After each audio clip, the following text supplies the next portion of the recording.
जय श्री कृष्ण। श्रीमद् भगवद गीता की एक शानदार श्रृंखला जिसका नाम है भगवद गीता की सीख। मित्रों, आज हम इस श्रृंखला के सबसे महत्वपूर्ण पड़ाव पर आ चुके हैं, जहां भगवान श्री कृष्ण अर्जुन को अपने विराट विश्व रूप का दर्शन कराते हैं। आज हम भी शब्दों के माध्यम से प्रभु के विराट विश्व रूप का दर्शन कराने का प्रयास करेंगे और जानेंगे कि श्रीमद् भगवद गीता के 11वें अध्याय से क्या सीखा जा सकता है, और वो भी बहुत ही सरल भाषा और आसान से शब्दों में। मित्रों, श्री कृष्ण कहते हैं कि तू करता वही है जो तू चाहता है, मगर होता वही है जो मैं चाहता हूं। इसलिए तू वही कर जो मैं चाहता हूं, फिर वही होगा जो तू चाहता है। श्रीमद् भगवद गीता के 10वें अध्याय में हमने जाना था कि क्या भगवान का कोई रूप होता है, भगवान कहां कहां किस किस रूप में रहते हैं, क्या मनुष्य के लिए भगवान को पूरा जान पाना संभव भी है। मित्रों, अधूरा ज्ञान हमारे किसी काम का नहीं होता, इसलिए आपसे हार्दिक अनुरोध है कि आप वीडियो को पूरा अंत तक देखें। वीडियो पसंद आए तो लाइक और शेयर अवश्य करें, और अगर आप इस चैनल पर पहली बार आए हैं तो चैनल को सब्सक्राइब करके घंटी का बटन जरूर दबा दें। पिछले अध्याय में श्री कृष्ण ने अर्जुन की भक्ति को पोषित और प्रगाढ़ करने के लिए अपनी दिव्य विभूतियों का वर्णन किया था। अध्याय के अंत में वे स्पष्ट रूप से अपने असीम विश्व रूप का उल्लेख करते हुए कहते हैं कि उसमें दिखाई देने वाले सभी सौंदर्य, ऐश्वर्य, तेज और शक्तियों को उनके तेज का सिर्फ स्फुलिंग मानो, अर्थात उनका जो भी रूप दिखाई देता है वह उनके वास्तविक स्वरूप का केवल एक छोटा सा अंश मात्र है। इस अध्याय में अर्जुन श्री कृष्ण से प्रार्थना करते हैं कि वे उसे अपने विश्व रूप या सभी ब्रह्मांडों में व्याप्त अपने अनंत ब्रह्मांडीय विराट रूप का दर्शन कराएं। इस अध्याय के प्रारंभ में अर्जुन कहते हैं कि मदनुग्रहाय परमं गुह्यमध्यात्म संगीतम् यत्त्वयोक्तं वचस्तेन मोहोऽयं विगतो मम।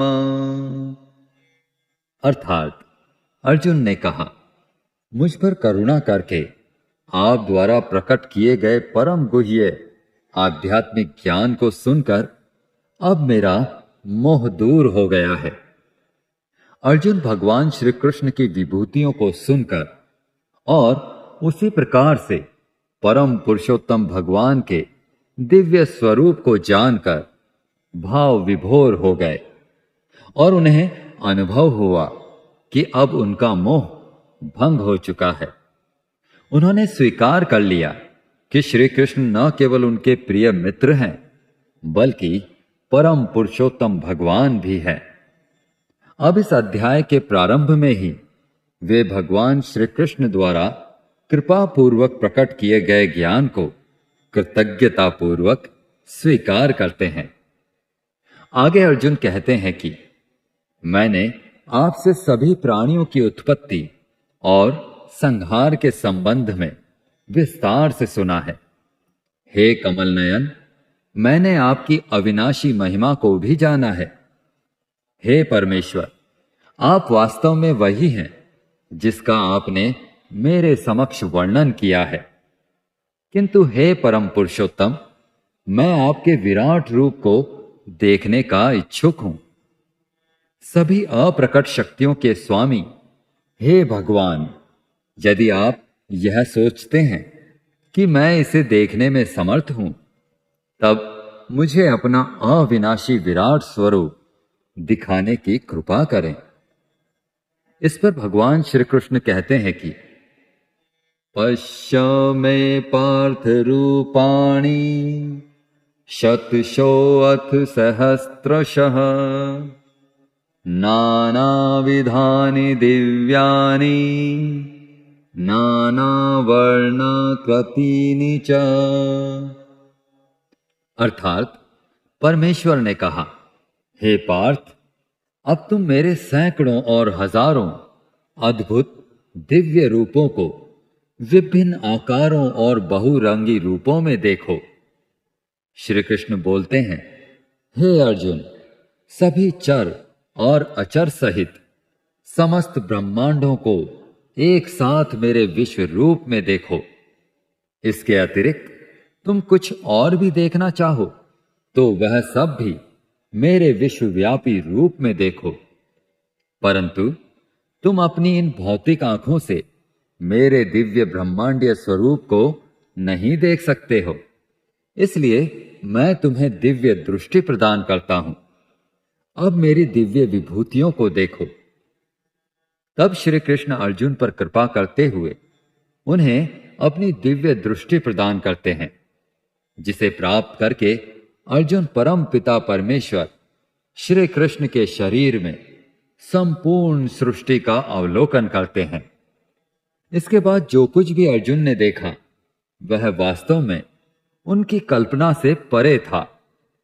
भगवान का ना तो कोई आरंभ था, ना कोई मध्य था, ना ही कोई अंत था।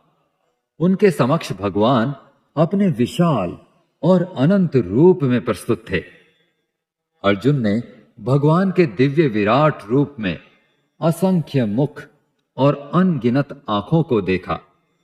उनका रूप अनेक दैवीय आभूषणों से अलंकृत था और कई प्रकार के दिव्य शस्त्रों को उठाए हुए था। उन्होंने उस स्वरूप पर अनेक मालाएं और वस्त्र धारण किए हुए थे, जिस पर कई प्रकार की दिव्य और मधुर सुगंधियां लगी हुई थी। फिर वे भगवान के अद्भुत अनंत स्वरूप में अनगिनत मुख, आंखें, भुजाएं, उदर देखते हैं। उनके विराट रूप का कोई आदि, मध्य और अंत नहीं है और वह प्रत्येक दिशा में अपरिमित रूप में बढ़ रहा है। उस रूप का तेज आकाश में एक साथ चमकने वाले 100 सूर्यों के प्रकाश से भी अधिक है। उस विराट रूप को देखकर अर्जुन के शरीर के रोंगटे खड़े हो गए और उनके रोमकूप सिहरने लगे। वह मस्तक को झुकाए भगवान के समक्ष हाथ जोड़कर इस प्रकार से प्रार्थना करने लगे। अर्जुन ने कहा, मैंने आपके शरीर में सभी देवताओं और विभिन्न प्रकार के जीवों को देखा। मैंने वहां कमल पर आसीन ब्रह्मा और शिव तथा सभी ऋषियों को देखा।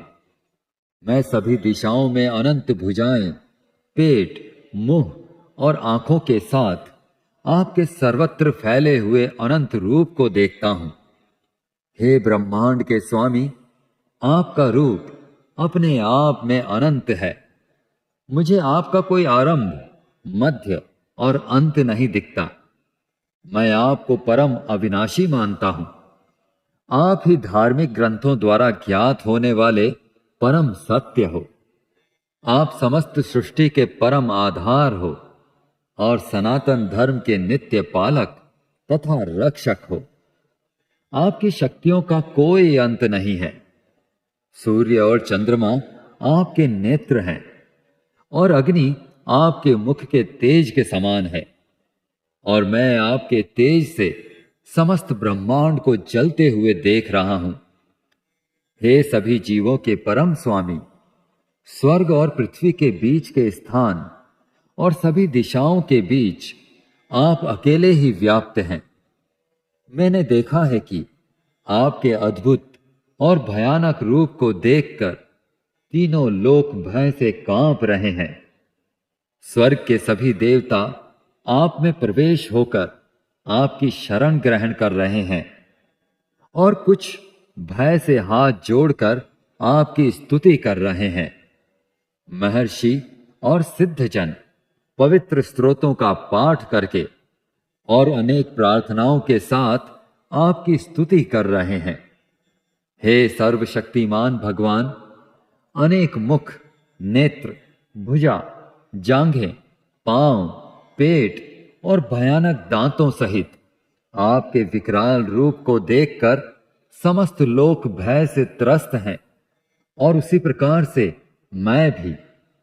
हे विष्णु भगवान, आकाश को स्पर्श करते हुए आपके इस रूप को देखकर मेरा हृदय भय से कांप रहा है, और मैंने अपना सारा धैर्य और मानसिक संतुलन खो दिया है।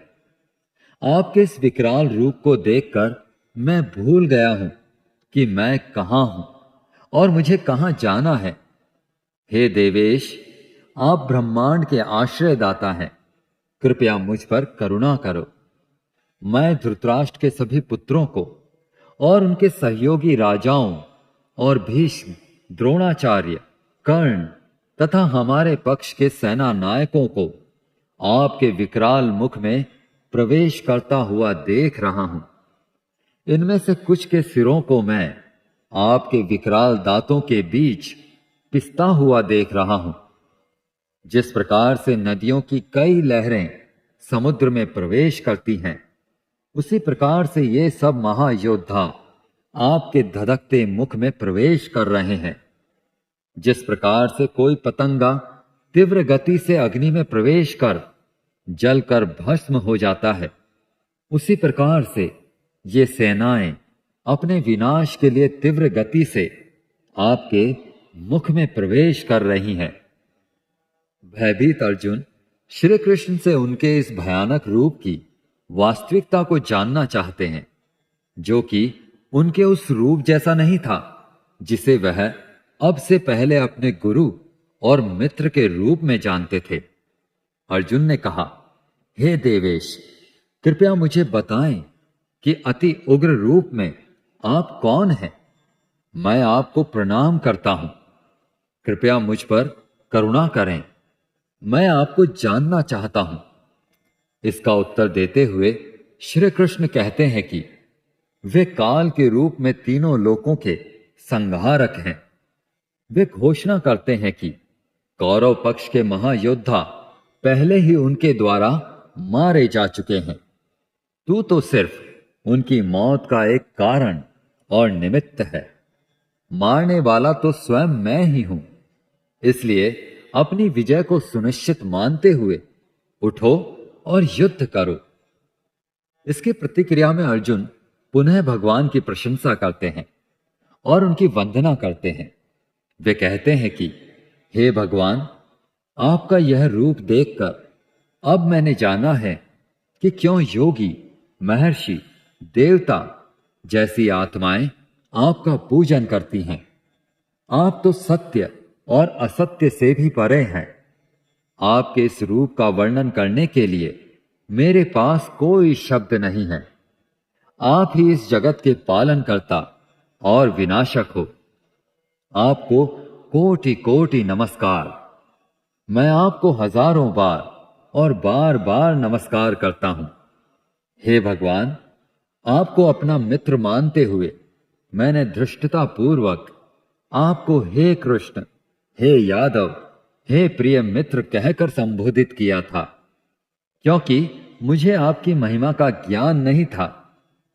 उपेक्षित भाव से और प्रेमवश होकर यदि उपहास करते हुए मैंने कई बार खेलते हुए, विश्राम करते हुए, बैठते हुए, खाते हुए, अकेले में या अन्य लोगों के समक्ष आपका कभी अनादर किया हो, तो उन सब अपराधों के लिए हे अचिंत्य, मैं आपसे क्षमा याचना करता हूं।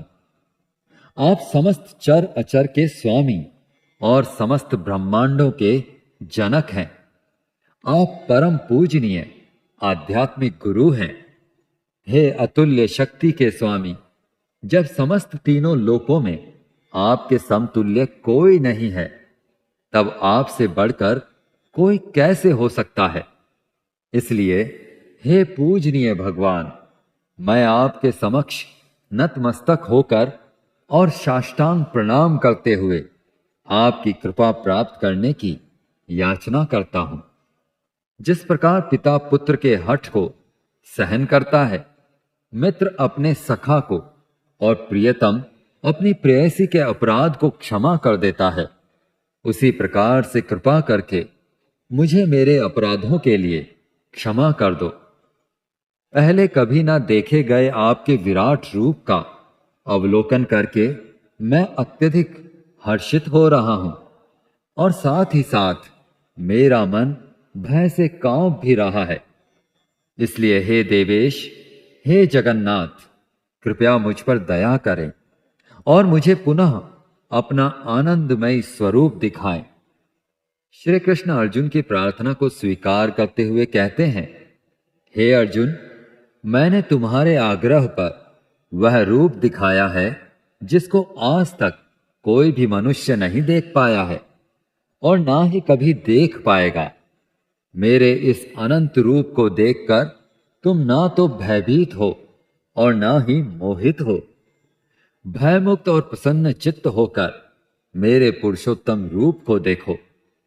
और इस प्रकार भगवान ने अपना चतुर्भुज रूप प्रकट किया और फिर अपना 2 भुजाओं वाला सुंदर रूप प्रदर्शित कर भयभीत अर्जुन को सांत्वना दी।